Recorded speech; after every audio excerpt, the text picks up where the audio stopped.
Morning and welcome to Every Week Every Book with Gishes. Last week we explored a short story named Miracle and the Few Treasures about a little girl who has a beauty heart and artistic skill.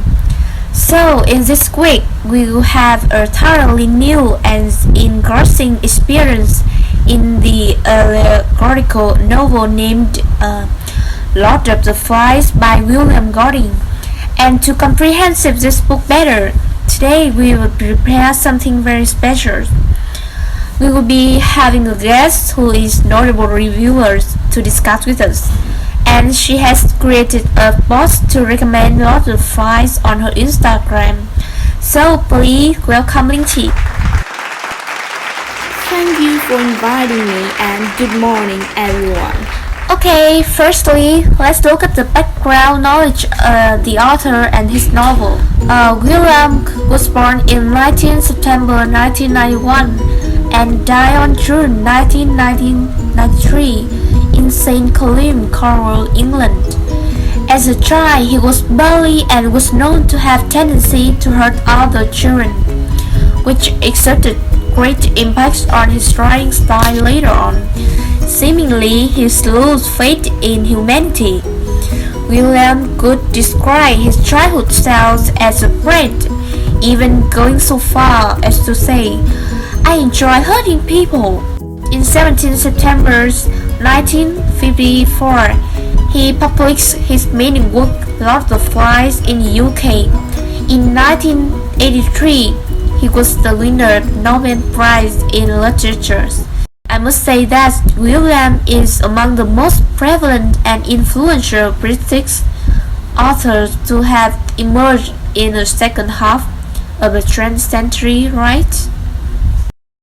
Definitely, he wrote many novels that conveyed profound message and exerted a significant influence on English literature at that time, especially Lord of the Flies. His reputation rests primarily on his footwork, which is constantly regarded as an effective and disturbing portrayal of fragility of civilization. Yeah, right. And about Lord of the Flies has 224 pages with main characters Rolf, Drake, Vicky, Simon, Samuel, Rogers. After being printed, it had a hard time to get the instant popularity, selling more than 20 million copies in the United Kingdom and the United States. So it is considered a masterpiece of the 20th century. Okay, so Chi, why do you take an interest for a Lord of the Flies? As I mentioned on Instagram, every book has its own mission, and Lord of the Flies is no exception. For reader, this is a highly inquisitive book as this includes universal themes of morality, civility, and society. Honestly, this book is about children, but not for children. About children but not for children? What do you mean?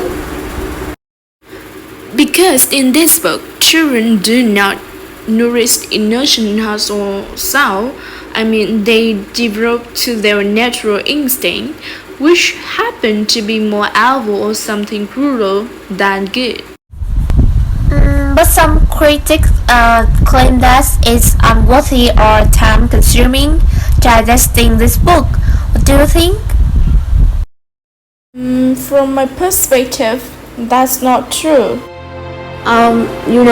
Within the context introduction in the 1954, when the humanity had just witnessed the terrible catastrophe of the World War II, perhaps it not only the declaration, but also a strong protest of the author to a part of the humankind who were just interested in causing war.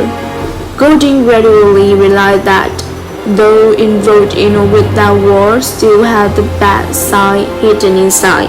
Therefore, he decided to write this book to prove his thoughts. That sounds convincing. Okay, well, so what about the plot?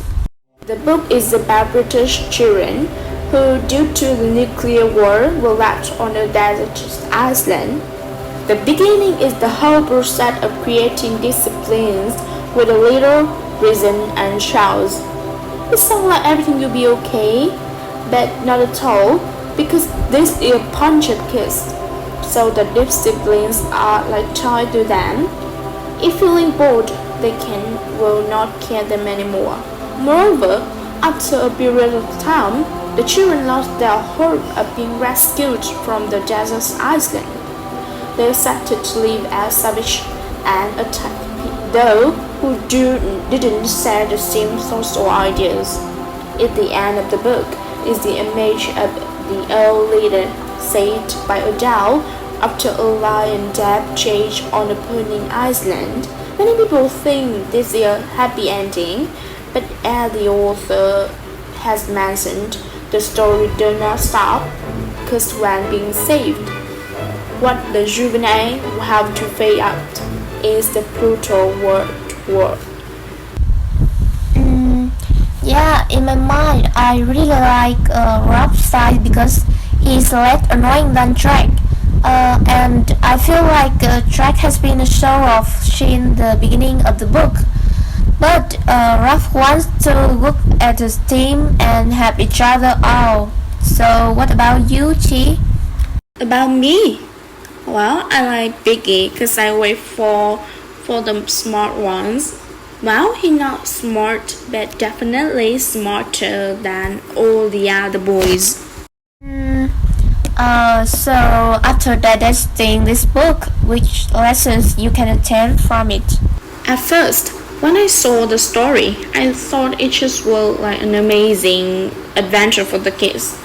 But later on, I realized that this book has a deeper meaning. The most valuable lesson I found is that as the social norms break down the island, human harbor primal instinct that can make them behave savagely, even as old children. Lord of the Flies, the work that has made me reject the prejudice against the classic. William Golding ingeniously turned a gruesome story into a play among the little boys who don't know anything about life. I suddenly thought about myself, about the surrounding life, because maybe somewhere along the life I also starved to death, also stumble on someone. Yeah, that sounds a little bit cruel and nebulous. This novel highly suits for those who love to explore something new and mysterious. So if you are fond of Lord of the Flies, a week is for you.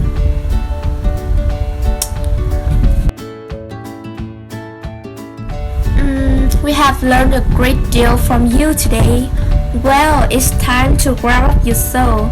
Sincerely, thank you, Linchi, for lending us some of your valuable time. Join us Monday next week on Every Weekly Every Book with Gages. I'm your host. Have a nice day, everyone.